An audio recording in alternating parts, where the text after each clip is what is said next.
Hello hello hello hello hello hello hello hello everyone. Welcome to Alvin education.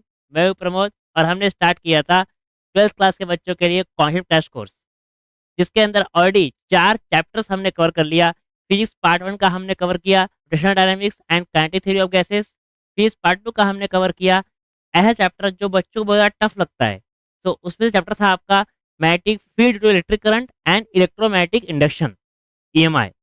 सो ये 2 chapter physics के part 2 के बच्चों को tough लगते हैं, इसलिए अच्छे से धीरे-धीरे उस टॉपिक्स को पढ़ाया, कॉन्सेप्ट सिखाया आपको, बायोट-सावर्ट्स लॉ कैसे अप्लाई करते हैं, कॉन्सेप्ट सिखा कर के आपको बताया कि किस तरीके से आप मैग्नेटिक फील्ड निकाल सकते हैं अलग-अलग टाइप्स ऑफ कंडक्टर के लिए, जैसे कि स्ट्रेट वायर हो गया, आर्क वायर हो गया and so on. Then magnetic force discuss किया, मैग्नेटिक टॉर्क डिस्कस किया।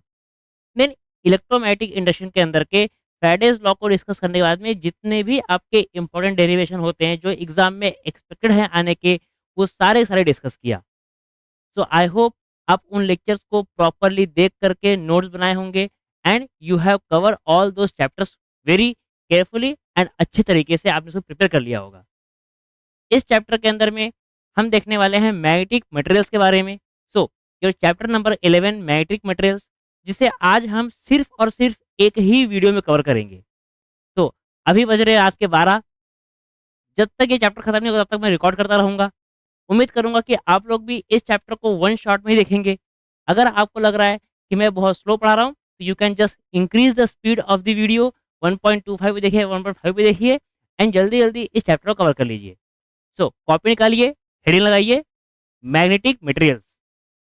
सो सबसे पहला टॉपिक जो इसके अंदर मैं डिस्कस करूँगा मैं आपसे, वो रहेगा आपका bar magnet and bar magnet की बेसिक थोड़ी बहुत प्रॉपर्टीज़। जिसके अंदर मैग्नेटिक फील्ड लाइन्स कैसे होती है आप ये समझ लीजिए एंड मैग्नेटिक फ्लक्स का फॉर्मूला क्या होता है आप ये समझ लीजिए। एंड देन फिर धीरे-धीरे आगे बढ़ते हैं। ठीक है? तो सबसे पहले आप देखिए बार मैग्नेट क्या होता है। सो बार मैग्नेट में एक तरफ होगा आपका नॉर्थ पोल और एक तरफ होगा आपका साउथ पोल। इसे बेटा आपको रिलेट करना है इलेक्ट्रिक चार्ज से। कैसे? अगर आपने इलेक्ट्रिक चार्ज की बेसिक प्रॉपर्टी पढ़ा होगा, तो आपने इलेक्ट्रोस्टैटिक चैप्टर के अंदर इलेक्ट्रिक डायपोल भी पढ़ा होगा। जिस तरीके से इलेक्ट्रिक डायपोल पढ़ते हैं, वैसे ही आपने पढ़ना है आपका बार मैग्नेट के बारे में। सो जो काम आपका इलेक्ट्रिक डायपोल के अंदर नेगेटिव चार्ज करता था, वो काम करता है आपका यहाँ पर साउथ पोल। एंड जिस तरीके से आपका काम करता था वहाँ पर पॉजिटिव चार्ज, वैसे काम करता है आपका नॉर्थ पोल। दोनों पोल्स की होती है कुछ न कुछ पोल स्ट्रेंथ। लेट सपोज ये हो गया आपका एमपी एंड दोनों के बीच का डिस्टेंस है मान लीजिए आपका 2L। This 2L is your distance of the bar magnet और the distance between the poles of a magnet. Then magnetic moment को हम डिनोट करते हैं m के साथ and the formula of magnetic moment m is your any one of the pole strength into में 2L। अब ये फॉर्मूला आपका एक बार मैग्नेट के लिए हुआ। बट अगर यही फॉर्मूला आपको लिखना है एक करंट कैरिंग कंडक्टर के लिए, लेट सपोज इस तरीके का एक आपका कंडक्टर है जिसके अंदर में करंट फ्लो कर रहा है I। अब इस करंट के लिए करंट कैरिंग लूप के लिए अगर आपको मैग्नेटिक मोमेंट लिखना है तो भी आप लिख सकते हो, क्योंकि ये जो आपका लूप है, this current carrying loop behaves as a magnet. वो कैसे होता है आप देखिए ध्यान से।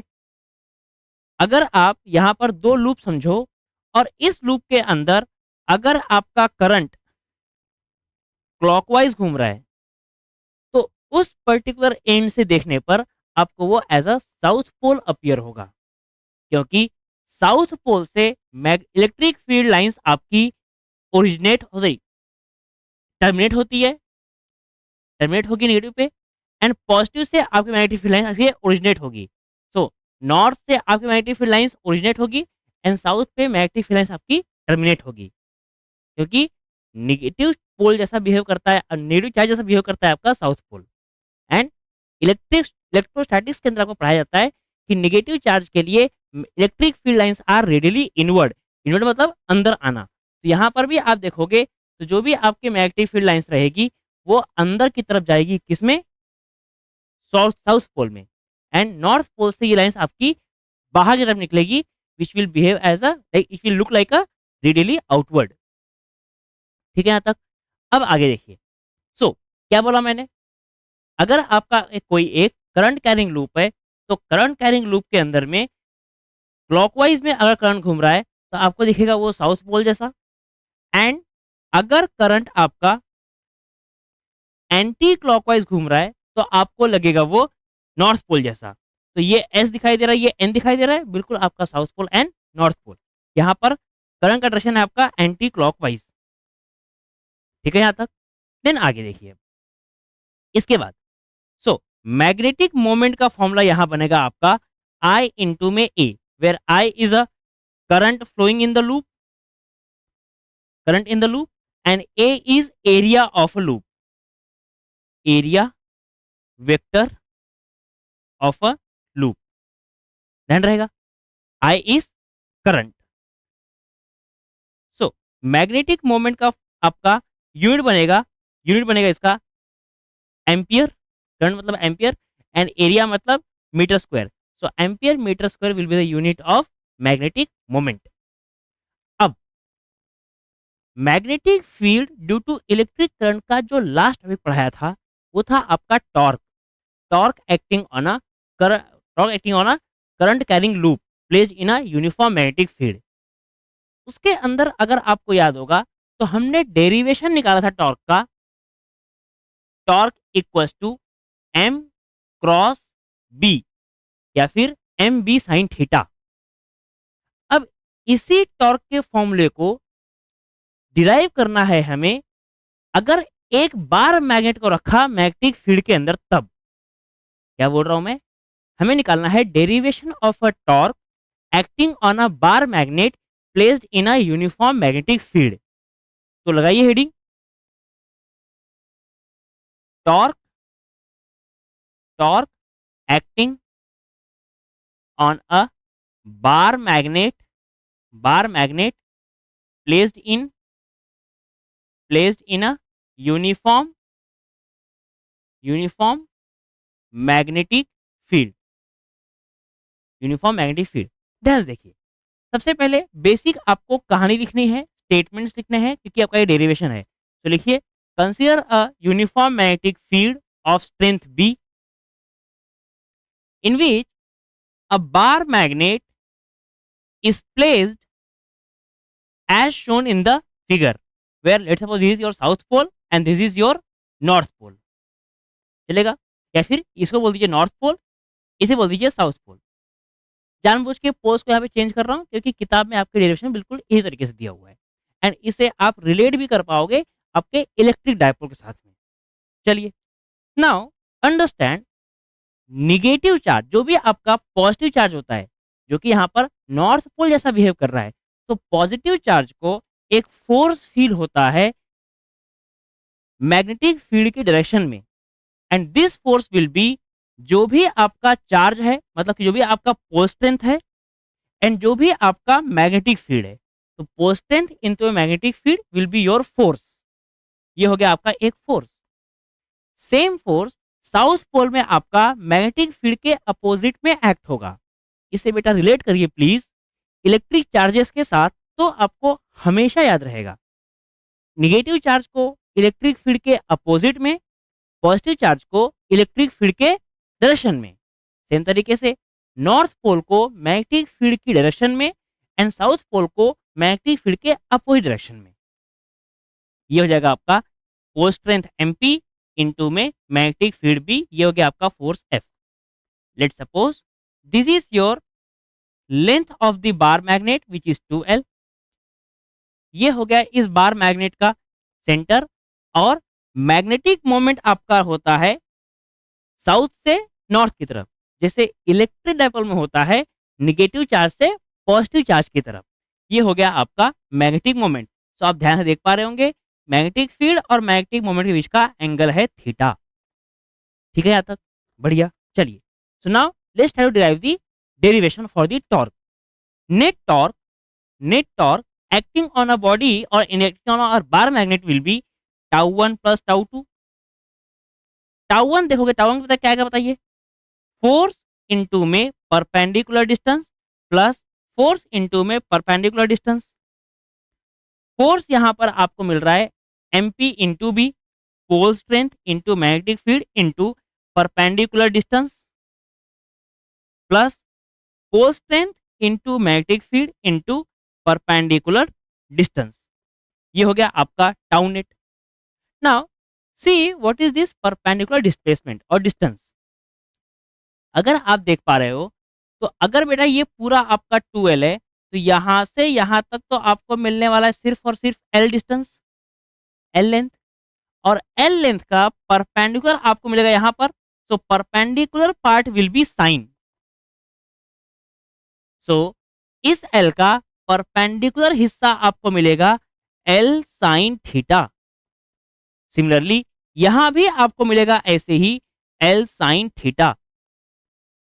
तो आपको मिलेगा MP into B into L into sine theta plus MP into B into L sine theta. Now can you see both terms are same same. अगर ये दोनों टर्म सेम है तो आप इन दोनों लिख सकते हो 2 बार MP into L into B into sine of theta. Now please tell me, क्या आप मैग्नेटिक मोमेंट का फॉर्मूला देख पा रहे हो जहां पर फोर्स स्ट्रेंथ इंटू 2L दिया हुआ है as a magnetic moment, into में ये है B और यहाँ हो गया आपका साइन थीटा। ये हो गया magnetic moment into B into sine theta. ये हो गया आपका टाउ का फॉर्मूला, वेक्टर फॉर्म में लिखा जा सकता है जो कि रहेगा मैग्नेटिक मोमेंट इंटू में magnetic field MB sine of theta.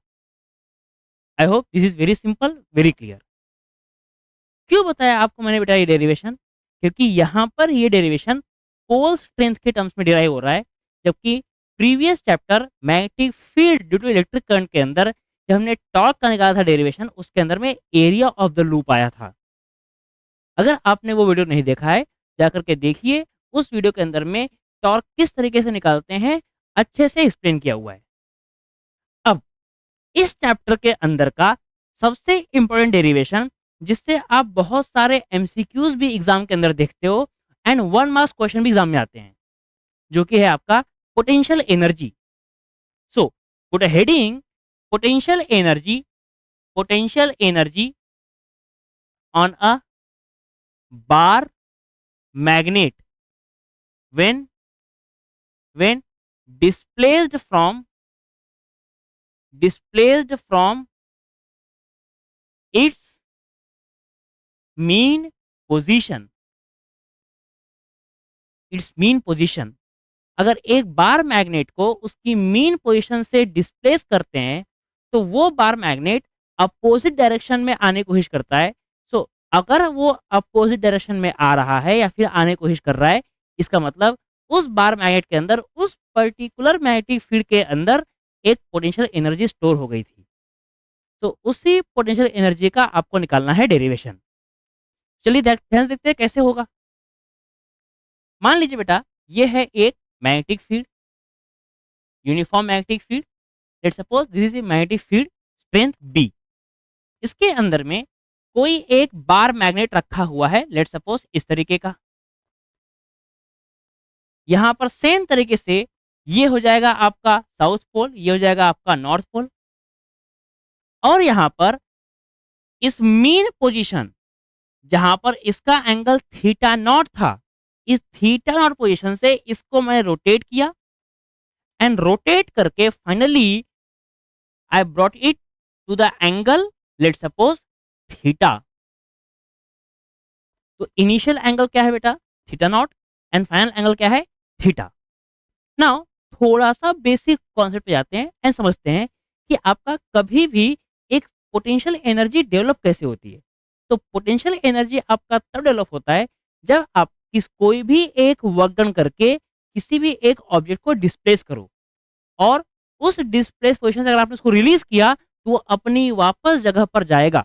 अगर गया है मतलब कि उसके पास एक एनर्जी थी, that energy is called as potential energy. क्या समझ में आया इस बात से कि पोटेंशियल एनर्जी अगर आपको निकालना है तो सबसे पहले आपको निकालना पड़ेगा कितना वर्क डन हुआ। सो निकालते हैं आपका वर्क डन कितना होगा। So let let at any intermediate intermediate stage the small displacement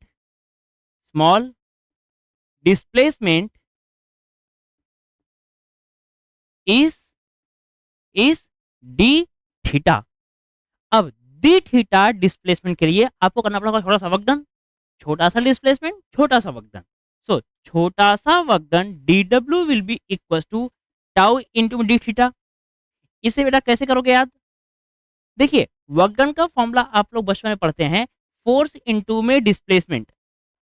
now force linear में है, एंगुलर में टॉर्क होगा। डिस्प्लेसमेंट लीनियर में है, एंगुलर डिस्प्लेसमेंट एंगुलर में होगा। तो टाउ इंटू में डी थीटा। नाउ टाउ का फॉर्मूला हमने पढ़ा एम बी साइन थीटा, ये हो गया आपका m b sine theta into में डी थीटा और यहाँ हो गया आपका डी डब्ल्यू। Now for the total work done you need to integrate both side. So taking integration both side, बता क्या मिलेगा तुझे डेरिवेशन? यहाँ मिलेगा total work done W equal to M और B तो कांस्टेंट है वो आ जाएंगे बाहर, और यहाँ होगा आपका इंटीग्रेशन कहाँ से? साइन थीटा डी थीटा का, थीटा नॉट ओरिजिनल है and theta is the final, तो थीटा नॉट से करके थीटा तक। नाउ साइन का इंटीग्रेशन होता है आपका माइनस कॉस, क्योंकि साइन का डेरिवेटिव कॉस, कॉस का इंटीग्रेशन साइन, कॉस का डेरिवेटिव माइनस साइन, तो साइन का इंटीग्रेशन यहां का माइनस वहां गया तो माइनस कॉस, तो it will be m into b minus cos theta, theta naught से लेकर के थीटा तक। अब एक बार करेंगे फाइनल, एक बार करेंगे इनिशियल, एंड टर्म्स को कर देंगे रीअरेंज। ये माइनस में पहले बाहर लिख रहा हूं जानबूझ के, m into b cos of theta minus cos of theta naught, चलेगा? नाउ इस माइनस को अंदर भेजिए तो आपको मिलेगा final derivation as work done equals to m into b, minus गया अंदर, आपको मिलेगा यहां पर cos theta naught minus cos of theta. Now what is theta naught? Theta naught is starting, ये है आपका स्टार्ट, एंड क्या है थीटा आपका? ये है आपका एंड। सो स्टार्ट से लेकर के एंड तक cos theta naught minus cos theta, ये हुआ आपके वर्क डन का derivation.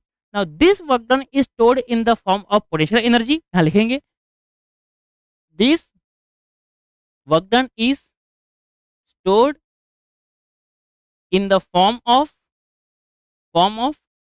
Potential energy, therefore potential energy U equals to mb cos theta naught minus cos of theta. Now ये डेरिवेशन तो आपने कर लिया, इसके बाद में जो आपके अब इंपॉर्टेंट नोट पॉइंट्स है वो आपको ध्यान रखना है, जो आपको एमसीक्यूज में भी आते हैं, 1 मार्क्स क्वेश्चन के अंदर में भी आते हैं। प्रीवियस ईयर देखिए, वहां पर आपको ऐसे बहुत सारे क्वेश्चन आपको मिल जाएंगे। जब हम टेस्ट सीरीज लेते हैं जनरली इस तरीके से क्वेश्चन डालते हैं, क्योंकि ऐसे क्वेश्चन स्टैंडर्ड क्वेश्चन है जो बोर्ड एग्जाम में रेगुलरली पूछते हैं। ठीक है, चलिए देखिए क्या होगा यहाँ पर, u equals to m b cos theta naught minus cos theta. Now सबसे पहला आपका केस नंबर 1, केस 1, अगर आपके बार मैग्नेट को मैग्नेटिक फील्ड की डायरेक्शन में ही रखा जाए, बार मैग्नेट को रखना मतलब कि मैग्नेटिक मोमेंट को रखना, ध्यान रखिए इस बात को। तो अगर आपका मैग्नेटिक मोमेंट अगर मैग्नेटिक फील्ड की डायरेक्शन में ही है, क्या इसका मतलब यह है कि m and b are parallel? अगर m और b आपका पैरेलल है तो क्या आपका initial theta naught will be 0? Yes, वो हो जाएगा 0। अगर cos थीटा नॉट अगर 0 हो गया तो आपका cos 0 हो जाता है 1, तो आपको पोटेंशियल एनर्जी का फॉर्मूला मिलेगा m into b 1 minus cos of theta. सही है। अब अगर इस ओरिजिनल पोजीशन से इसे 90 डिग्री तक घुमाया गया, ध्यान से, अगर इस थीटा नॉट इक्वल टू 0 से इसे 90 डिग्री तक घुमाया गया तो क्या ये बन जाएगा आपका 90? यस, अगर ये बना आपका 90 तो क्या cos 90 होता है 0? यस। तो आपको मिलेगा U equal to M into में B। This is your potential energy. Now second case, अगर आप इस बार मैग्नेट को एंटी पैरेलल रखें मैग्नेटिक फील्ड से, मतलब इफ केस नंबर टू अगर आप M एंड B को एंटी पैरेलल कर दो, एंटी पैरेलल, या कैपिट एंटी पैरेलल, अगर इन दोनों को आप एंटी पैरेलल रख दो, क्या मतलब इसका, क्या थीटा नॉट इनिशियली आपका बन जाएगा 180 डिग्री? जी हाँ। एंड उस 180 से अगर आप अपने मैग्नेट को घुमाओ थीटा इक्वल टू 90 डिग्री तक, या फिर सपोज जीरो तक, मतलब एंटी पैरेलल से आप उसको लेकर के आ रहे हैं पैरेलल पोजीशन तक। तो इस पर्टिकुलर केस में आपको क्या मिलने वाला है, u equals to m into b, कॉस 180 is -1, cos 0 is 1, -1 -2 m into b. अब ध्यान समझिए, अगर ये 0 पर ना भी आता तो भी कॉस 180 पे आपका आंसर होता है -1, एंड ये -1, एंड यहां पर आपको माइनस में कॉस थीटा मिलता, एंड माइनस माइनस क्या होता है, अल्टीमेटली प्लस होता है। तो वो माइनस माइनस जो प्लस वैल्यू आएगी निगेटिव में तो रहेगी, but that value will B value wise सबसे ज्यादा रहेगा। जब वैल्यू वाइज वो सबसे ज्यादा रहेगा, at that point we can say the potential energy is maximum when the bar magnet is anti parallel to the magnetic field. I hope आपको ये चीज ध्यान रहेगी और समझ में आएगी। सो मैक्सिमम कब होगा, जब वो एंटी पैरेलल रहेगा। अब इसके अंदर में एक बहुत इंपॉर्टेंट वर्ड होता है जो आपको ध्यान रखना है, जो आपको हेल्प करेगा न्यूमेरिकल के अंदर। ये जो थीटा इक्वल टू 0 पोजीशन होती है, मतलब magnetic moment and magnetic field दोनों एक डायरेक्शन में है, उसे बोलते हैं magnetic magnetic meridian. Magnetic meridian, magnetic meridian, please remember this. Magnetic meridian मतलब magnetic moment and magnetic field both are at 0 degree और इन द सेम डायरेक्शन। ठीक है यहाँ तक? चलिए, तो अब इस पूरे बोर्ड को एक बार क्लीन करेंगे, एंड देन फिर फटाफट हम करेंगे इसके आगे का टॉपिक, जो कि आपका रहेगा इस मैग्नेटिक मोमेंट जो हमने निकाला, जो भी हमने मैग्नेटिक मोमेंट पढ़ा, जो भी हमने एनर्जी पढ़ा, इससे आपका नेक्स्ट टॉपिक आपका time period of a bar magnet oscillating in a magnetic field. हम क्या पढ़ रहे हैं, हम मैग्नेटिक मोमेंट पढ़े, हम बार मैग्नेट के बारे में डिस्कस कर रहे हैं सबसे पहले। तो बार मैग्नेट अगर मैग्नेटिक फील्ड के अंदर में रखा, तो आपका टाइम पीरियड क्या आएगा, उसका उसका डेरिवेशन एग्जाम के लिए इंपॉर्टेंट है। और ये सेम टू सेम डेरिवेशन बेटा ऑसिलेशन के अंदर भी दिया हुआ है। सो ऑसिलेशन चैप्टर का डेरिवेशन मैं यही करवा रहा हूँ, तो ऑसिलेशन के अंदर मैं ये डेरिवेशन रिपीट नहीं करूंगा। ठीक है, ध्यान रखिएगा, एंड इसको मिटा करके आगे बढ़ते हैं।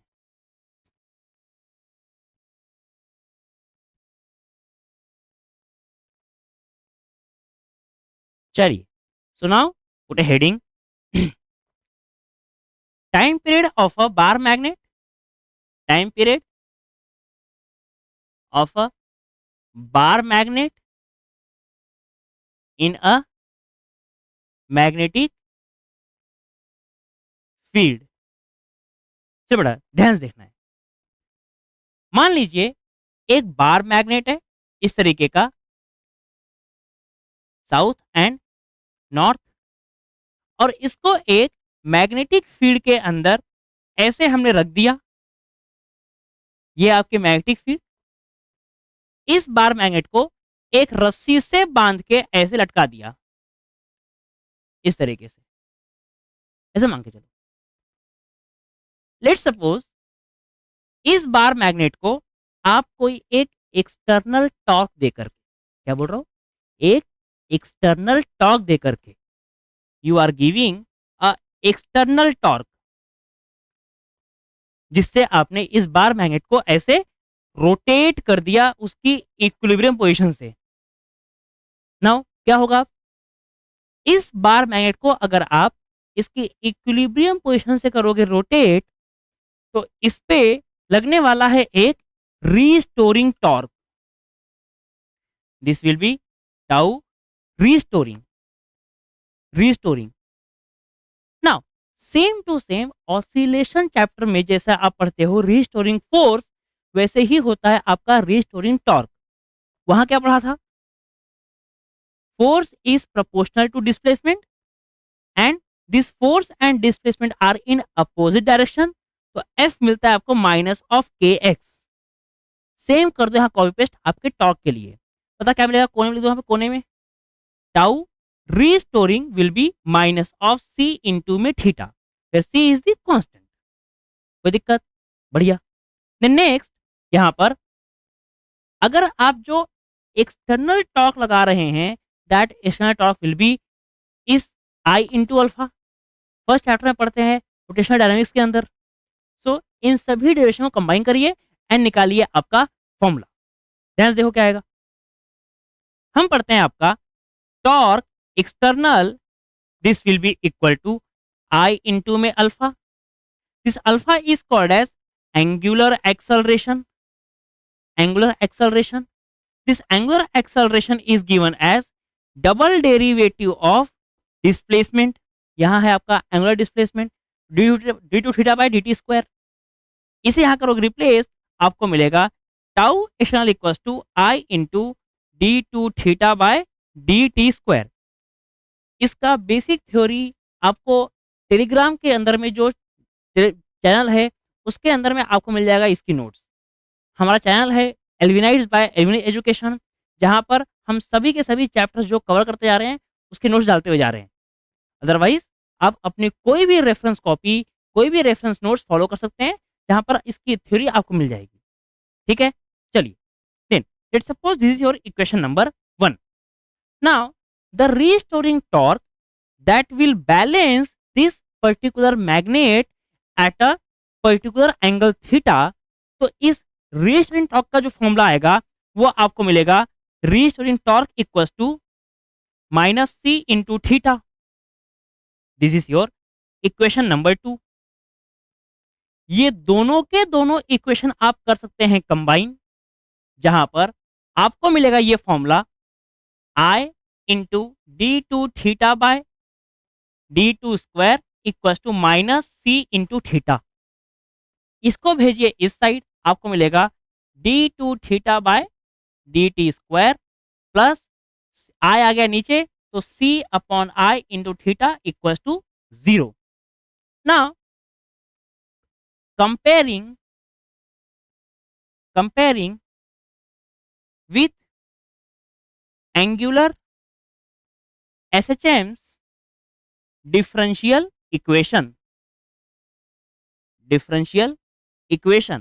लीनियर एंगुलर एसएम के डिफरेंशियल इक्वेशन से अगर आप इसे करोगे इक्वेट, तो आपको मिलेगा D two theta by D T square plus omega square theta equals to 0, where if it is A, if it is B, तो ए और बी से आप देख पा रहे होंगे ओमेगा स्क्वायर का फॉर्मूला आपको मिल रहा है सी अपॉन आई, मिल रहा है। बढ़िया। Now this omega square will be equals to, omega will be equals to root के अंदर में सी अपॉन आई। यस, हमें क्या निकालना है? हमें निकालना है टाइम पीरियड का फॉर्मूला। सो टाइम पीरियड क्या होगा आपका? ओमेगा बदले 2 पाई, ये आपका हो जाएगा 2 pi by T equal to root के अंदर सी अपॉन आई। यस, इस टी को, इस 2 पाई को भेजो नीचे एंड इसी को रेसिप्रोकल, तो आपको मिलेगा T equal to 2 pi root के अंदर में I upon C. Now you see what is this constant C? This constant C, बेटा देखो ये टॉर्क का फॉर्मूला है आपका। टॉर्क का फॉर्मूला हमने यहां पर अभी भी ड्राइव किया था, जिसका फॉर्मूला बताओ क्या आया था? टॉर्क का फॉर्मूला आया था आपका m into B into sine of theta, ये आया था। क्या मैं ये बोलूं if theta is very small, then क्या sine theta will be approximately equal to theta? जी हाँ। क्या ये जो अप्रोक्सीमेटली इक्वल टू थीटा है, क्या इसमें लिख सकता हूँ tau equals to M into B into में थीटा? यस। सो क्या मैं इस टाउ को यहाँ पर लिख दूं, क्योंकि थीटा के बदले क्या है बेटा, थीटा। तो क्या सी के बदले आपको मिल रहा है एम इंटू बी?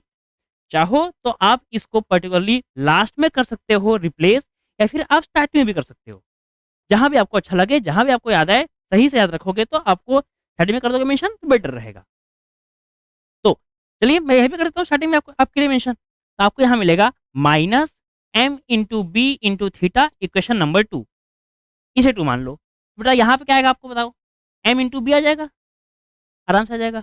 यहाँ क्या आ जाएगा बेटा, एम इंटू बी आ जाएगा, और यहाँ क्या आ जाएगा आपका एम इंटू बी, यहाँ क्या आ जाएगा एम इंटू बी, और यहाँ क्या आ जाएगा एम इंटू बी।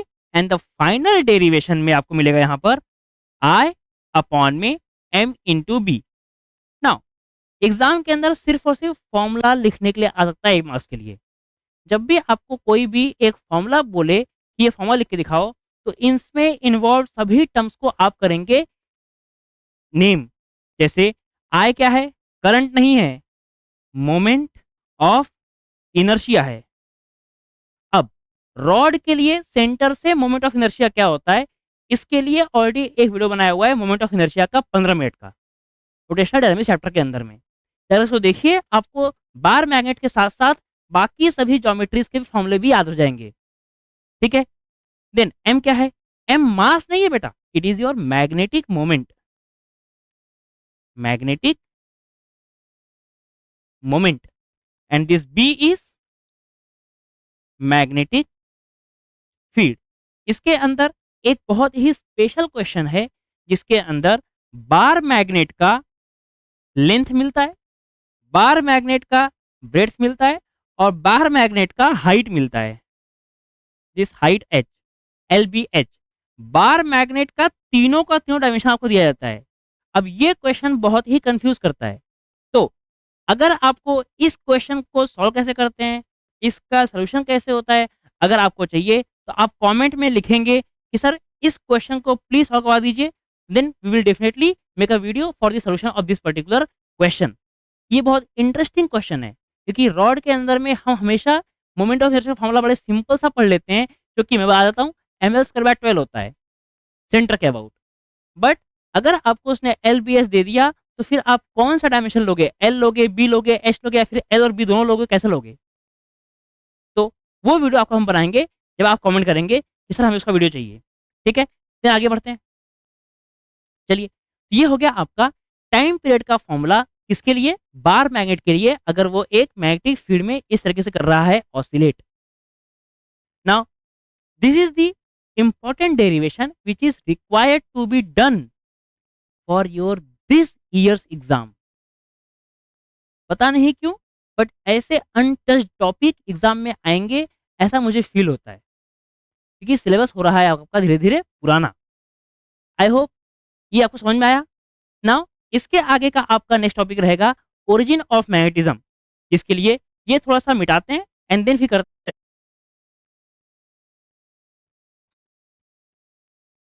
तो next is origin of magnetism. अब इस टॉपिक के अंदर में इंपॉर्टेंट आपके 2-3 डेरिवेशंस है, 2-3 डेफिनेशंस भी है, तो उन्हें भी समझेंगे।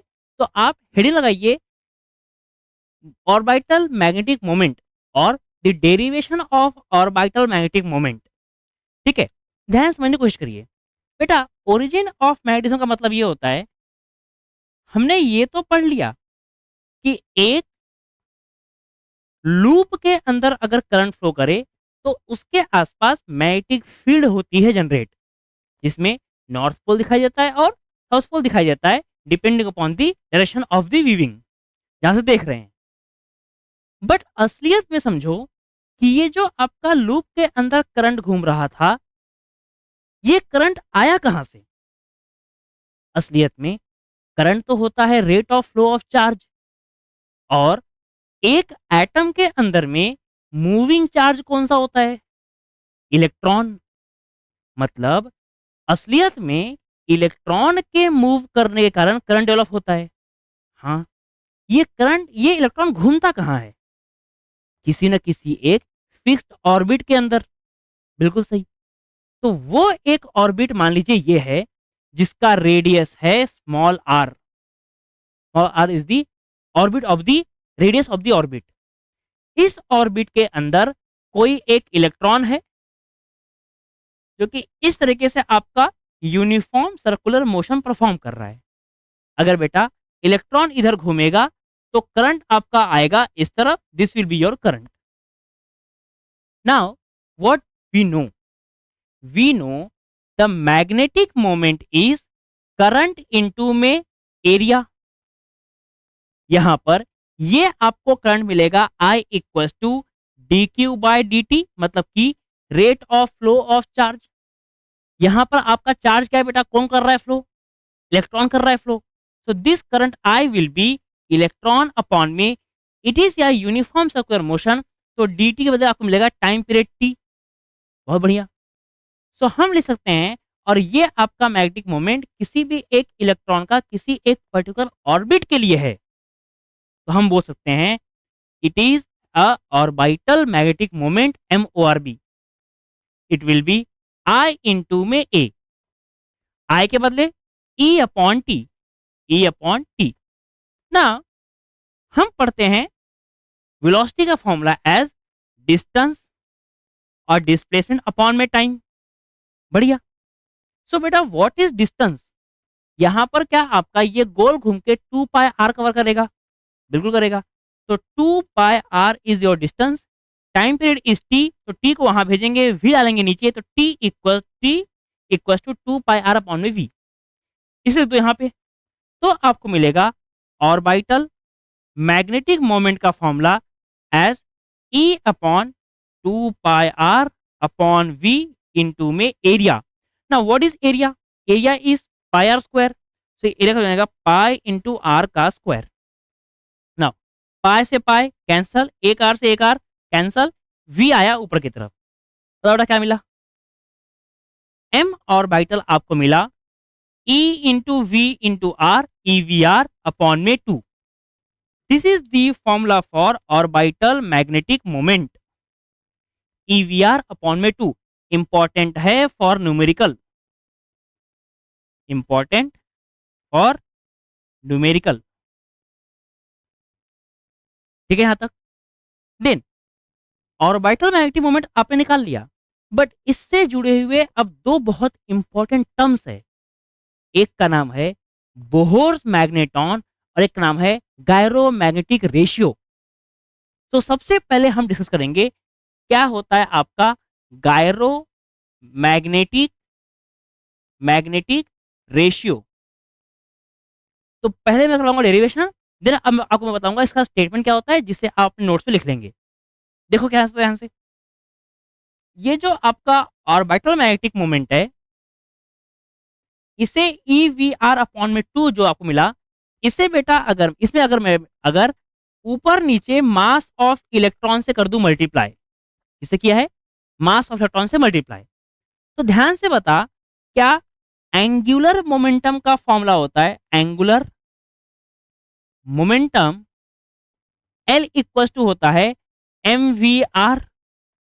हाँ होता है सर। तो क्या यहाँ पर आपको दिखाई पड़ रहा है M into V into R, हाँ दिखाई दे रहा है सर। तो क्या बेटा आपको मिला orbital magnetic moment as E upon में 2me इंटू में एंगुलर मोमेंटम। यस। अब बता क्या एंगुलर मोमेंटम एक वेक्टर क्वांटिटी होती है, हाँ। तो क्या ऑर्बिटल मैग्नेटिक मोमेंट भी आपका वेक्टर क्वांटिटी होती है, हाँ हाँ, क्योंकि एरिया तो आपका एरिया वेक्टर कहलाता है, area vector, orbital magnetic moment भी वेक्टर। तो इसको आप इन वेक्टर फॉर्म भी लिख सकते हो, वेक्टर फॉर्म आपको मिलेगा एम ऑर्बिटल, ये एल को बेटा भेज दो नीचे की तरफ, तो आपको मिलेगा एल इक्वल टू यहां मिलेगा ई अपॉन में 2 into mass of electron, 2 into mass of electron.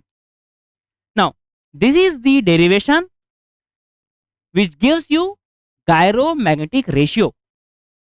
तो बताओ क्या होगा statement, statement will be the ratio of orbital magnetic moment to the angular momentum of electron revolving in a orbit.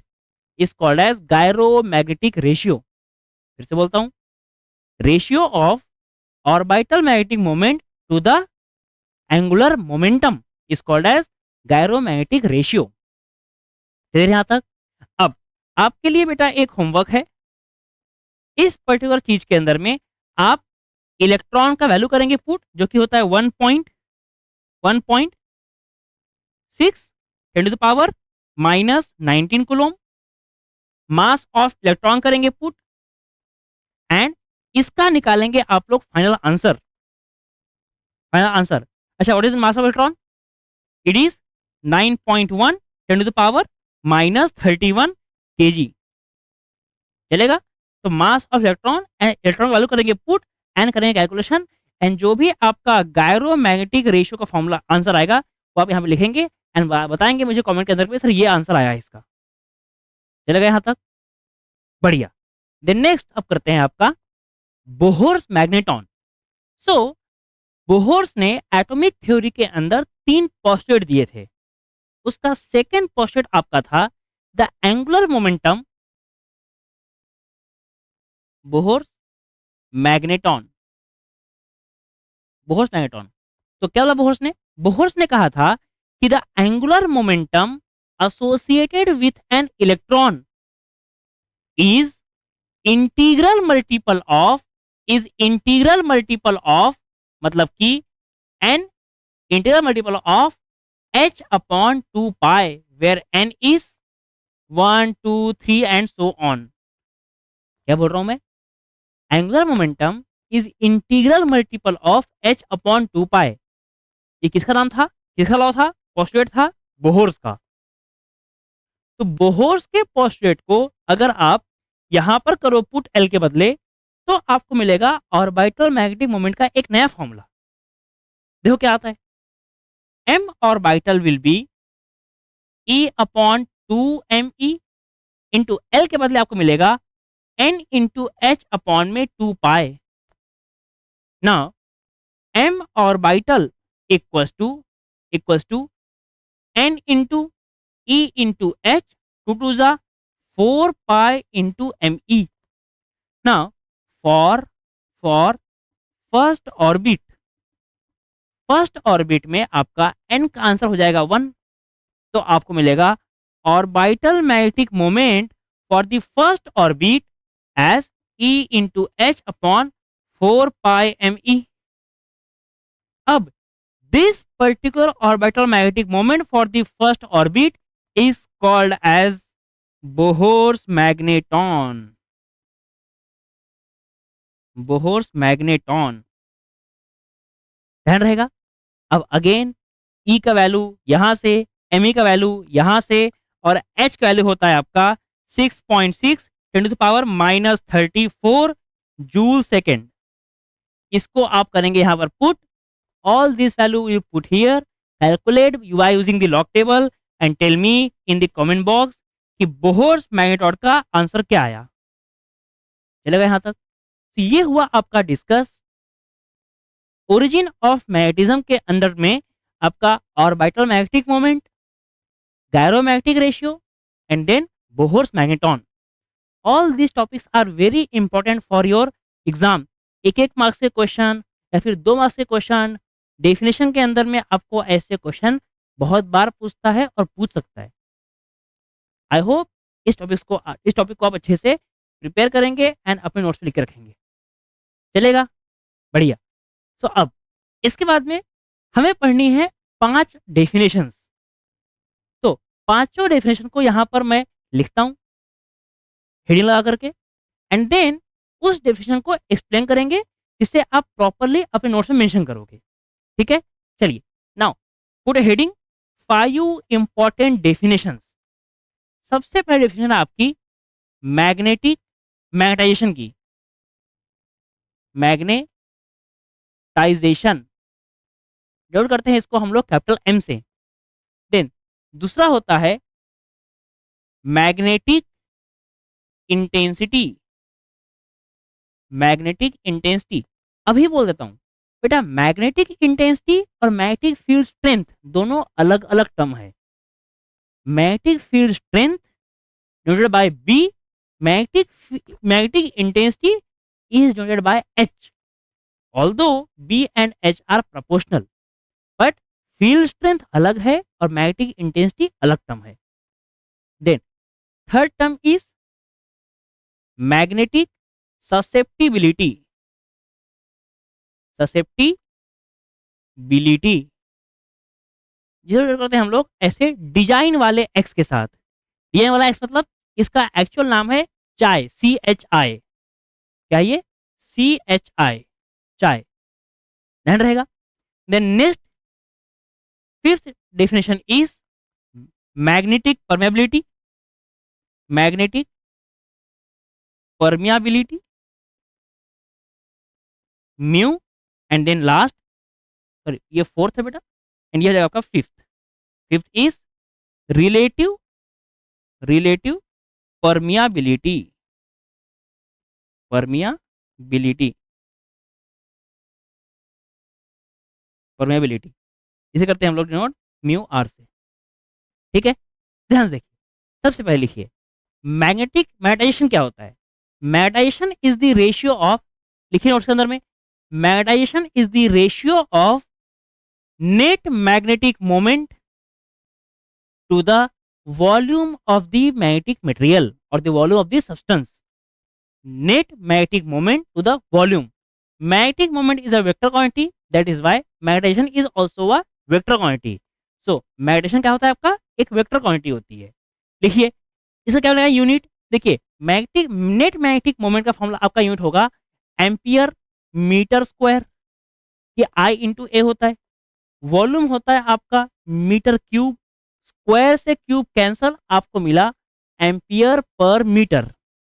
जैसे dimension आएगा मास 0, length आपका -1, time 0 and I का power 1. I is current. तो dimension लिख लेंगे उसका नोट्स के अंदर में. मैग्नेटाइजेशन का एक और फॉर्मूला होता है जो निकाला जाता है एक्सपेरिमेंटली, जो आपको आगे काम में आने वाला है डेरिवेशंस के अंदर में, जिसका फॉर्मूला होता है आपका m equals to magnetic field in the material divide by mu not.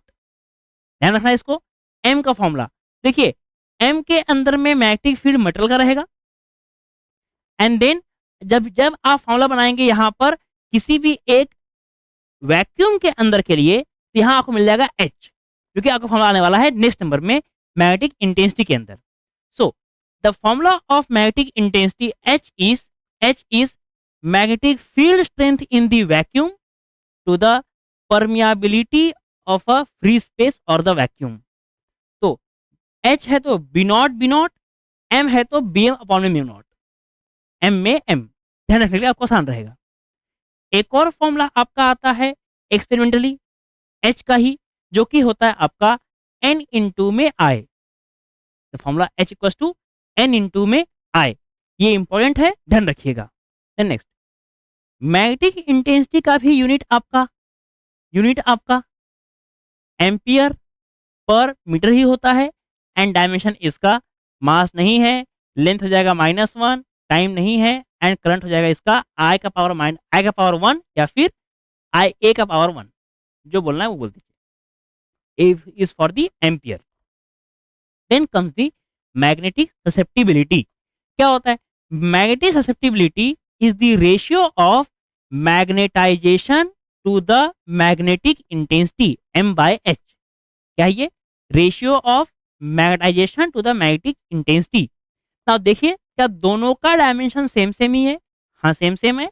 इसका मतलब magnetic susceptibility is a dimensionless term. It is dimensionless. Exam में आता है एक मार्क्स के एमसीक्यूज के लिए. Then next is magnetic permeability. अब मैग्नेटिक परमेबिलिटी अगर आप निकाल रहे हैं किसी भी एक जनरल मटेरियल के अंदर के लिए, तो आपका यहाँ पर जो फॉर्मूला आपने लिखा हुआ है वही फॉर्मूला आप लिख सकते हो यहाँ पर. Magnetic permeability of a free space पता क्या आएगा? म्यू नॉट इक्वल्स टू, बताओ क्या जाएगा वहां पे? म्यू नॉट इक्वल्स टू क्या आएगा वहां पे? बी नॉट अपॉन में एच. नॉट है तो नॉट. ऐसे ही अगर आप सिंपल किसी भी एक मटेरियल के लिए लिखना चाहोगे तो आपको मिलेगा mu equals to B upon में एच. नॉट नॉट मतलब कि फ्री स्पेस गायब कर दो, सिंपल। तो मैग्नेटिक परमेबिलिटी जो डेफिनेशन आपने यहाँ याद किया है उसी को आपको बस करना है कॉपी पेस्ट रीअरेंज करके एंड बोलना है definition, it is the ratio of magnetic field strength to the magnetic intensity. क्या है ये? Magnetic field strength to the magnetic intensity. And then the last term is relative permeability. जब भी आपको term मिलेगा रिलेटिव नाम पे, तो रिलेटिव का मतलब आपके घर के मामा चाचा नहीं, रिलेटिव का मतलब यह है कि comparison with respect to something standard. So relative probability मतलब कि म्यू आर को हम करेंगे रिप्रेजेंट, mu R equals to magnetic probability of any medium to the magnetic probability of a free space, because vacuum or the free space is the standard medium for us। समझे यहाँ तक? तो ये हुई आपकी 5 इंपॉर्टेंट डेफिनेशंस। क्या क्या बताया? Magnetisation, then magnetic intensity, then magnetic susceptibility, then magnetic permeability and the last is relative permeability. इन सभी टर्म्स को अच्छे से याद रखेंगे, एग्जाम के लिए एक आध में से क्वेश्चन पूछ सकता है। बट हम करने वाले हैं एक इंपॉर्टेंट डेरिवेशन जो कि relative permeability and magnetic susceptibility करेगा रिलेट, जिसके अंदर हम हेल्प लेने वाले हैं आपका सोलेनॉइड का।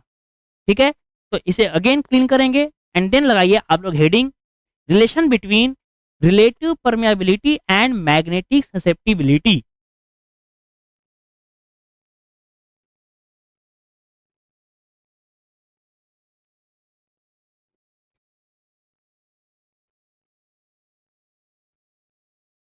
चलिए तो करते हैं आपका डिराइव।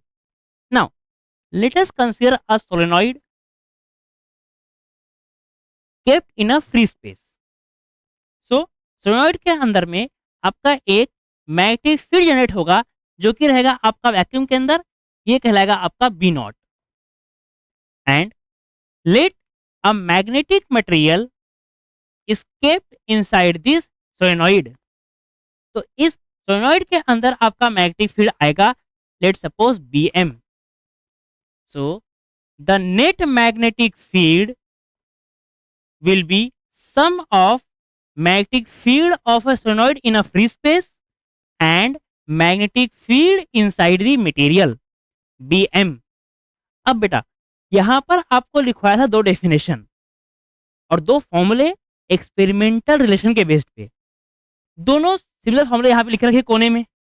ये सब फॉर्मूले अगर आप अच्छे से याद रखोगे समझोगे तो एग्जाम में बहुत हेल्प होगी आपको क्वेश्चन को सॉल्व करने में, या फिर अगर डेरिवेशन भूल भी गया तो उसको थोड़ा सा थॉट लगा करके आप डिराइव कर सकते हो। तो इसका डेरिवेशन क्या आया बताइए? ये मिला आपको, हमने वहां पे लिखा था डेरिवेशन, इसका फॉर्मूला था आपका B M equals to mu naught into में एम, चलेगा। एंड देन दूसरा फॉर्मूला था आपका B naught equals to mu naught into में एच। यहाँ पर हमने लिखा था फॉर्मूला याद करो, H equals to mu naught by mu naught. तो आप ऐसे म्यू नॉट को भेज दीजिए उस साइड पे, आपको मिल जाएगा बी नॉट का answer. This is your B naught equals to mu naught into में एच। बढ़िया।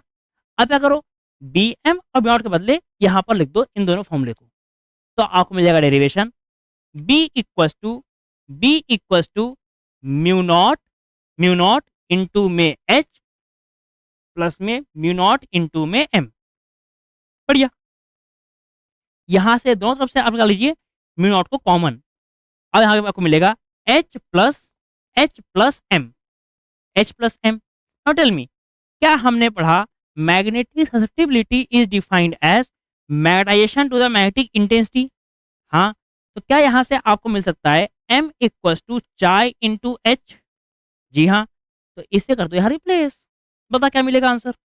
आपको मिलेगा magnetic field equals to mu naught H plus M के बदले चाय इंटू में एच। नाइस। क्या दोनों तरफ से आप एच निकाल सकते हो कॉमन? हाँ निकाल सकते हैं। तो आपको मिलेगा B equals to B naught one plus chi into में एच। बढ़िया। Now let suppose this is your equation number A. बताइए ध्यान से, मैग्नेटिक परमेबिलिटी का आपने क्या पढ़ा डेफिनेशन?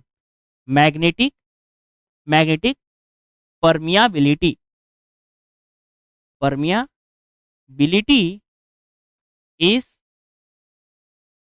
डिफाइंड एज, क्या पढ़ा, म्यू इक्वल टू, बेटा डेफिनेशन का रेफरेंस यही सब है। अगर नॉट नॉट हटा दिया जाए तो आपको मिल जाएगा एक सिंपल सा मीडियम के लिए, हाँ मिल जाएगा।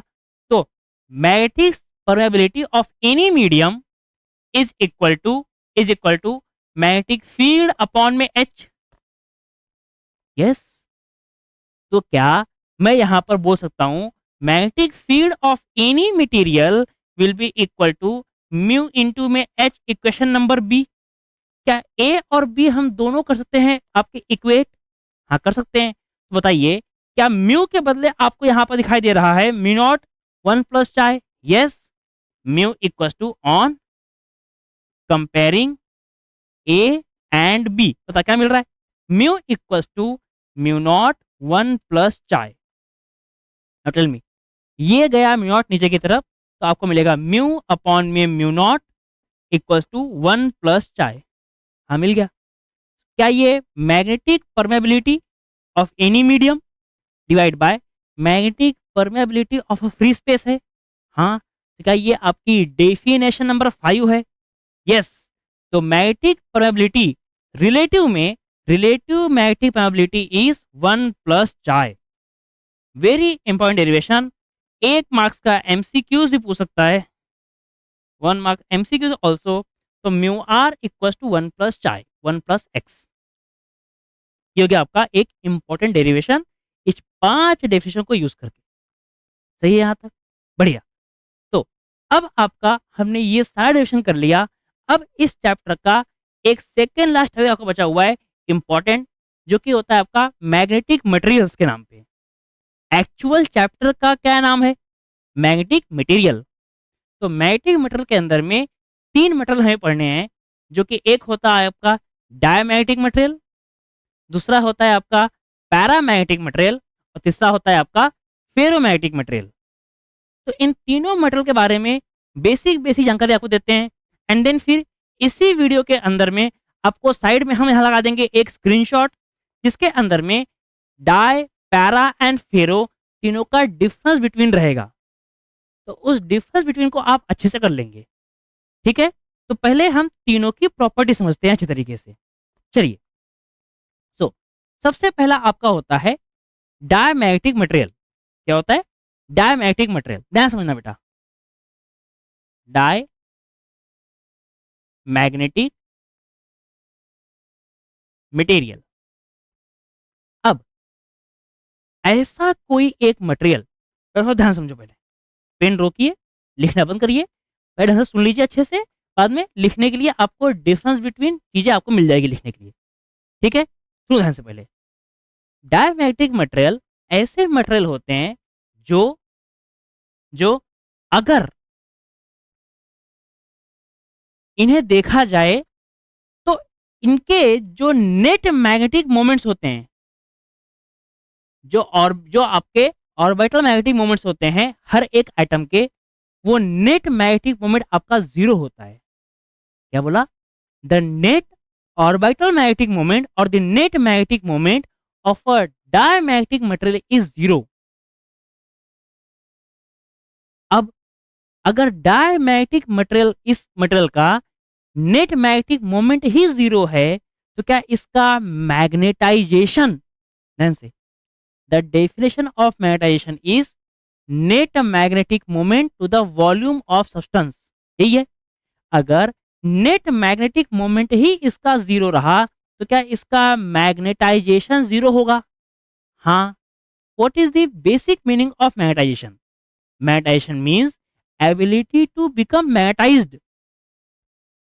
तो क्या अगर मैग्नेटाइजेशन 0 है, क्या इसके अंदर कोई भी एबिलिटी नहीं है मैग्नेट बनने की? यस, तो this diamagnetic material can not become a magnet. अच्छा मैग्नेट का ये कैटेगरी में नहीं आएगा। नाउ नेक्स्ट, ये आपका अगर इसका नेट मैग्नेटिक मोमेंट आपका 0 रहेगा तो आपका मैग्नेटाइजेशन 0 हो जाएगा। इफ द मैग्नेटाइजेशन इज 0, तो क्या इसका चाय का वैल्यू जो कि होता है मैग्नेटाइजेशन अपॉन में अपॉन में volume of the sorry magnetic intensity, क्या ये भी आपका जीरो रहेगा ऑलमोस्ट? जी हाँ, ये भी जीरो रहेगा। देन डायमैग्नेटिक मटेरियल्स का अगर आपका मेटेशन जीरो होता है, चाहे वैल्यू ऑलमोस्ट आपका जीरो ही होता है, तो ये मटेरियल को अगर एक्सटर्नल मैग्नेटिक फील्ड के अंदर में रखा, तो this materials are very weakly repelled. ये मटेरियल रिपेल होते हैं एक्सटर्नल मैग्नेटिक फील्ड के अंदर।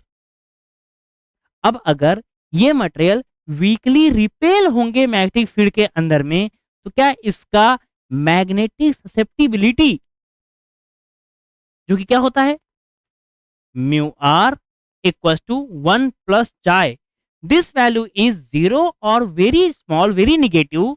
तो अगर ये आंकड़ा निगेटिव है, तो क्या the chi value is negative and mu R value will be slightly less than 1। क्या बोला इसको? It is slightly less than 1।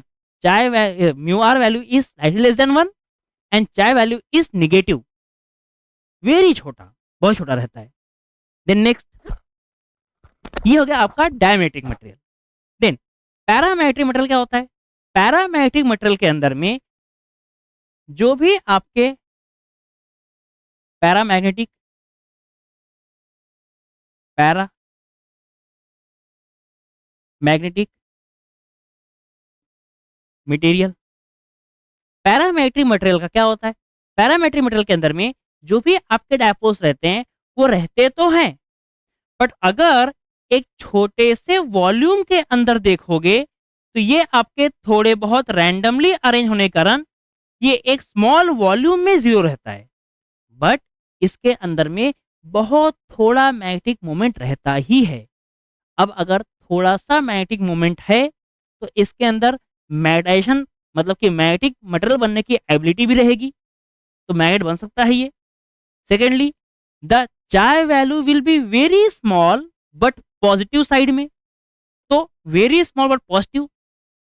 इसको अगर एक्सटर्नल मैग्नेटिक फील्ड के अंदर में रखेंगे तो this will be weakly attracted, क्योंकि चाय तो बहुत कम है, अगर वो बहुत पीने वाली चाय नहीं, मैग्नेटिक ससेप्टिबिलिटी वाला चाय, अगर चाय वैल्यू बहुत कम है पर है तो पॉजिटिव, पॉजिटिव है तो अट्रैक्ट होगा, तो it will be weakly attracted to in the external magnetic field. बढ़िया। देन अगर ये value very small but positive है तो क्या आपका mu R will be slightly greater than 1? जी हाँ, तो mu R is slightly greater than 1 for the paramagnetic materials. Then कुछ बेसिक बेसिक बातें आप समझिए। अगर डायमैग्नेटिक मटेरियल को अगर हम रखेंगे एक्सटर्नल मैग्नेटिक फील्ड के अंदर, तो मैग्नेटिक फील्ड लाइंस आपकी ऐसे दूर दूर हो जाएगी, ऐसे दूर दूर हो जाएगी magnetic field lines. Magnetic field lines will be rarer inside the material, but same अगर आपका मैग्नेटिक फील्ड पैरामैग्नेटिक में दिया तो आपकी मैग्नेटिक फील्ड ऐसे अट्रैक्ट हो जाएगी, इट विल बी अट्रैक्टेड। क्या मतलब है? Inside the material magnetic field lines are denser. So यहाँ से एक और ये समझ में आती है कि अगर ये वीकली अट्रैक्टेड है तो ये स्ट्रॉन्ग मैग्नेटिक फील्ड से वीक की तरफ भागेगा, और अगर वो वीकली अट्रैक्टेड है तो वीक मैग्नेटिक फील्ड से स्ट्रॉन्ग की तरफ भागेगा, क्योंकि अट्रैक्ट हो रहा है तो भागेगा स्ट्रॉन्ग की तरफ, ये वीक है मतलब कि दूर भागेगा, तो आपका स्ट्रॉन्ग से वीक की तरफ भागेगा, दूर जाएगा। क्लियर यहाँ तक? Now third comes the ferromagnetic material. ये है थोड़ा सा इंपॉर्टेंट, इसको आपको एक्सप्लेन करते हैं एंड इसी के साथ में आपको एक्सप्लेन कर देंगे हिस्टेरिसिस लूप क्या होता है। ठीक है, चलिए।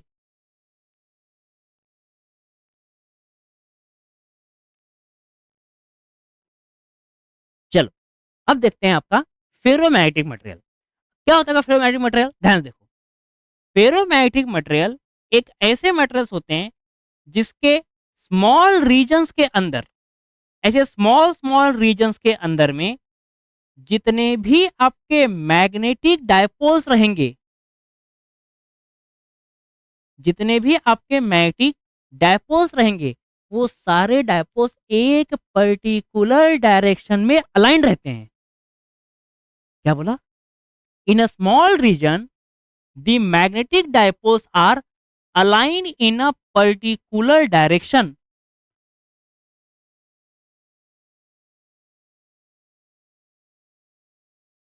कुछ इस तरीके से, कुछ इस तरीके से। तो जो आपके मैग्नेटिक डायपोल्स है, वो स्मॉल स्मॉल रीजन के अंदर में एक पर्टिकुलर डायरेक्शन के अंदर ऐसे अलाइंड रहते हैं। They are aligned, they are aligned in such a particular direction.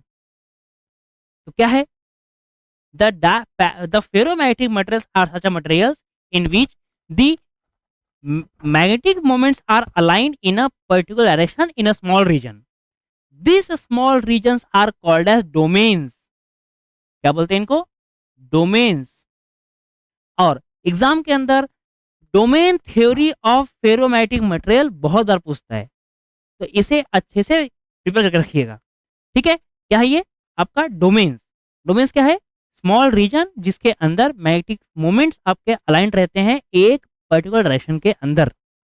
अब समझिए, अगर मैं इस मटेरियल को एक एक्सटर्नल मैग्नेटिक फील्ड के अंदर रख दूं तो क्या होगा।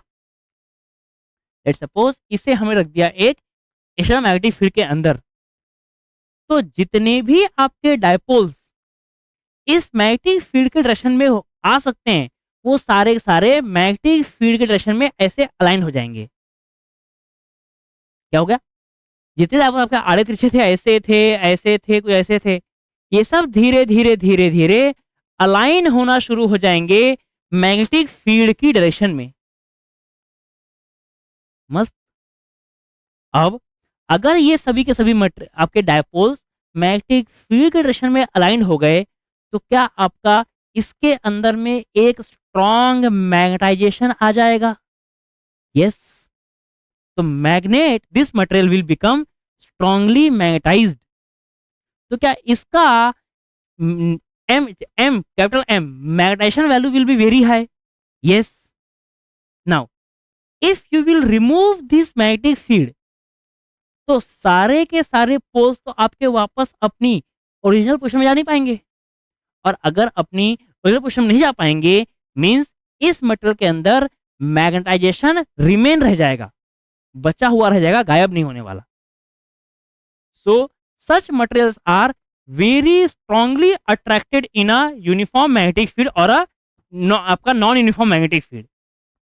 तो अगर आपका मैग्नेटिक फील्ड यूनिफॉर्म नहीं है, तो this materials are strongly attracted, मतलब वीक से स्ट्रांग की तरफ भागेंगे बहुत तेजी से। All the poles dipoles are not coming back to the original position, means इसका चाय वैल्यू भी बहुत ज्यादा हाई रहेगा एंड इसका म्यू आर वैल्यू भी बहुत ज्यादा हाई रहेगा। अच्छी बढ़िया समझ में आ रहा है ये सब चीज। देन इस मटेरियल का जो मैग्नेटाइजेशन होता है वो बहुत स्ट्रांग बनेगा, तो it these are strongly magnetized. Clear है बात यहां तक, बढ़िया। Now you try to understand the hysteresis effect of the ferromagnetic material. सबसे पहली बात तो फेरोमैग्नेटिज्म एंड फेरोमैग्नेटिक मटेरियल के अंदर ही हिस्टेरिसिस इफेक्ट देखा जाता है। सो क्या होता है आपका हिस्टेरिसिस इफेक्ट, ध्यान समझो। So hysteresis loop is a plot between magnetization and magnetic field strength और मैग्नेटिक इंटेंसिटी। तो एक्स एक्सिस में आपको मिलेगा मैग्नेटिक फील्ड या मैग्नेटिक इंटेंसिटी, और यहाँ आपको मिलेगा मैग्नेटाइजेशन। सो अगर एक फेरोमैग्नेटिक मटेरियल को मैग्नेटिक फील्ड के अंदर में रख दिया, तो आपका उसके अंदर में मैग्नेटाइजेशन कैसे डेवलप होता है उसका एनालिसिस या फिर उसका रिपोर्ट है ये। समझिए ध्यान से, क्या होता है, जैसे जैसे हम लोग मैग्नेटिक फील्ड बढ़ाते जाते हैं, वैसे वैसे आपका मैग्नेटाइजेशन बढ़ता जाता है। क्यों, क्योंकि आपके डायपोल्स अलाइन होते जाते हैं। तो मैग्नेटिक फील्ड बढ़ाया, मैग्नेटिक इंटेंसिटी बढ़ा, मैग्नेटिक फील्ड बढ़ाया, मैग्नेटिक इंटेंसिटी बढ़ा, मैग्नेटाइजेशन बढ़ा, मैग्नेटाइजेशन बढ़ा, मैग्नेटाइजेशन बढ़ा, बढ़ता गया, क्योंकि पोल्स आपके धीरे धीरे अलाइन होते गए। But after a certain time बेटा क्या होगा, जितने भी पोल्स होंगे वो सारे पोल्स आपके अलाइन हो जाएंगे। अब अब आपके पोल्स अलाइन होने के लिए ही नहीं बचे हैं, तो क्या आपका मैग्नेटिक फील्ड को आगे बढ़ाने पर भी क्या मैग्नेटाइजेशन बढ़ेगा? नहीं बढ़ने वाला, क्योंकि सारे पोल्स अलाइन हो गए। भैया जब पोल्स ही अलाइन नहीं होंगे तो कैसे बढ़ेगा मैग्नेटाइजेशन? तो now after this particular point you will get the saturation. There will be no magnetization even after increasing the magnetic intensity or magnetic field. Next, अब अगर आपको इसका मैग्नेटाइजेशन जीरो करना है तो अब यहां से मैग्नेटिक फील्ड को कम करना पड़ेगा, कम करना पड़ेगा, कम करना पड़ेगा, जीरो आना पड़ेगा। तो जैसे जैसे आप मैग्नेटिक फील्ड को कम करोगे और जीरो तक लेकर के आओगे तो आपको देखने को मिलेगा कि सारे के सारे पोल्स आपके वापस अपने पोजीशन पे गए ही नहीं। मतलब कुछ ऐसे पोल्स रह गए या फिर कुछ ऐसे डोमेन्स थे जिसके अंदर के डायपोल्स ओरिजिनल पोजीशन से अपने डिस्प्लेस पोजीशन से अलाइंड पोजीशन से वापस आए ही नहीं। क्या मतलब है?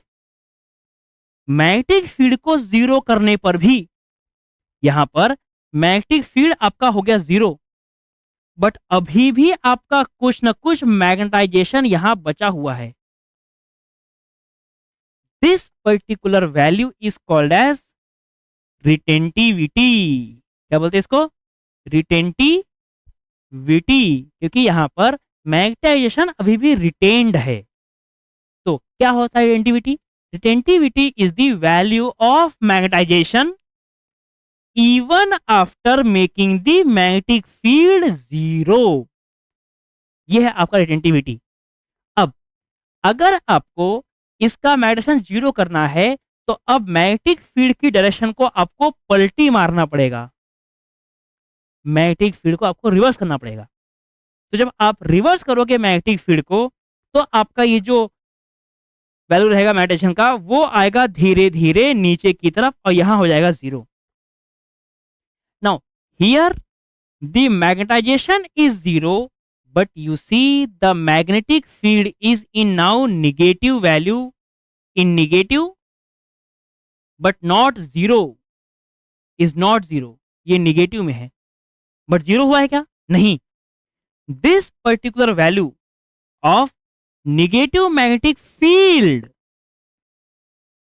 for making the magnetization zero is called as coercivity.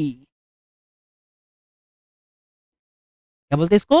कोर्सिविटी। Remember retentivity retain करेगा, कोर्सिविटी मैग्नेटाइजेशन को जीरो करने के लिए रिवर्स में लगाई गई आपकी मैग्नेटिक फील्ड इंटेंसिटी या मैग्नेटिक फील्ड को बोलते हैं कोर्सिविटी। अब रिवर्स में अगर आप बढ़ाओगे तो ये आपका वैल्यू जाएगा आगे की तरफ इस तरीके से and again you will get the saturation. फिर से आप करोगे पॉजिटिव में, आपको मिलेगा कुछ भी इस तरीके से और ये बन गया आपका सुंदर सा hysteresis loop. This is saturation, this is also saturation. समझ में आ रहा है? ये है आपका हिस्टेरिसिस लूप। क्या समझना है इसमें? रिटेंटिविटी क्या होता है, कोर्सिविटी क्या होता है। आई होप आपको ये टर्म अच्छे समझ में आया होगा। जो भी चीज़ आपको मैंने बताया यहाँ पर पॉइंट बाय पॉइंट, इसी को आपको बस इंग्लिश के अंदर में लिखना है। एक बार अच्छे से किताब पढ़ोगे या फिर कोई भी एक रेफरेंस नोट्स को फॉलो करोगे, आपको सारा डेटा क्लियरली मिल जाएगा एंड आप एग्जाम में अच्छे से इसको लिख पाओगे। जस्ट रिमेंबर हिस्टेरिसिस का डेफिनेशन आपने याद करना है। हिस्टेरिसिस लूप या फिर हिस्टेरिसिस का इफेक्ट का डेफिनेशन, ये आपके लिए होमवर्क है। आप इसे प्लीज याद करेंगे अच्छे से, क्योंकि बच्चों को हिस्टेरिसिस क्या होता है ये तो समझ में आता है पर उसकी डेफिनेशन भूल जाते हैं। ये तो डेफिनेशन अगर आप भूल जाओगे तो भाई आपके एक मार्क्स वैसे ही कट जाएंगे। तो आई होप आप इसे अच्छे से पढ़ लोगे, चलेगा। नाउ हिस्टेरिसिस पढ़ने के बाद में आपके लिए एक क्वेश्चन होता है कि अगर कोई एक मटेरियल के अंदर रिटेंटिविटी बहुत ज़्यादा है तो वो कैसा मटेरियल है, वो कैसा फेरोमैग्नेटिक है, और अगर एक मटेरियल का रिटेंटिविटी कम है तो वो कैसा मटेरियल है। तो आपके पास एक ग्राफ तो ऑलरेडी है, मैं एक और ग्राफ ड्रॉ करता हूँ एंड दोनों में आप करेंगे कंपेयर और मुझे बताएंगे कौन सा मटेरियल स्ट्रॉन्ग फेरो है और कौन सा मटेरियल आपका सॉफ्ट फेरो है। देखिए ध्यान से, ये बनाए एक और ग्राफ जिसके अंदर हिस्टेरिसिस का आपका ड्रॉ हो रहा है ऐसा कुछ तो भी कमजोर सा पतला पतला। बताओ।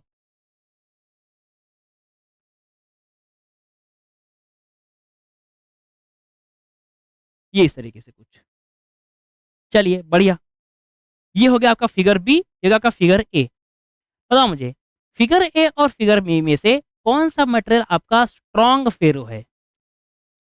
How you will understand? See, दोनों के अंदर में फर्क क्या है? ये है आपका नैरो वाला और ये है आपका वाइड वाला। वाइड में क्या है? रिटेंटिविटी ज्यादा है, इसमें रिटेंटिविटी कम है। मतलब मैग्नेटाइजेशन को इसने अच्छे से रिटेन किया और इसने कमजोरी से किया रिटेन। मतलब ब्रॉडर, ब्रॉडर क्या बोल रहा हूं मैं? ब्रॉडर। अगर आपका हिस्टैरिसीस लूप ब्रॉड बनेगा तो वो कहलाएगा आपका स्ट्रॉन्ग फेरोमैग्नेटिक। एंड अगर आपका हिस्टैरिसीस पतला पतला कहला बनेगा, अगर रिटेंटिविटी छोटा सा रहेगा तो ये कहलाएगा आपका वीक फेरोमैग्नेटिक। ये है आपका difference between the strong ferro and weak ferro. I hope this is very clear to you. So now we are done with the magnetic materials का पूरा पूरा चैप्टर।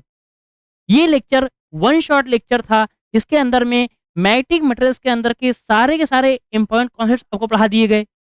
इन सभी कॉन्सेप्ट्स को, इन सभी डेरिवेशंस को अच्छे से रिवाइज करिए और सभी के सभी वैल्यूज को, सभी सभी चीजों को अच्छे से लिख के देखिए। मैं थोड़ा साइड हो जाता हूँ और आपको यहाँ पर दो आपको इमेज आ रही है, इसका ले लीजिए स्क्रीनशॉट्स एंड इस डिफरेंस बिटवीन को अच्छे से लिख लीजिए। तो ये रहा पहला एंड ये रहा आपका दूसरा। So this is the difference between the dia, para and ferro. तो आई होप यहाँ तक की चीजें आपके लिए क्लियर है, बिल्कुल आपको अच्छे समझ में आ रहा है। आप अच्छे से इस लेक्चर को देखेंगे एंड प्रॉपर नोट्स बनाएंगे एंड रिवाइज करेंगे। सो मिलते हैं ऐसे ही अब एक और लेक्चर के अंदर में, जिसमें हम देखेंगे कोई एक नया चैप्टर। तब तक के लिए thank you so much. Stay motivated, अच्छे से पढ़ते रहिए, कीप स्टडिंग। Thank you.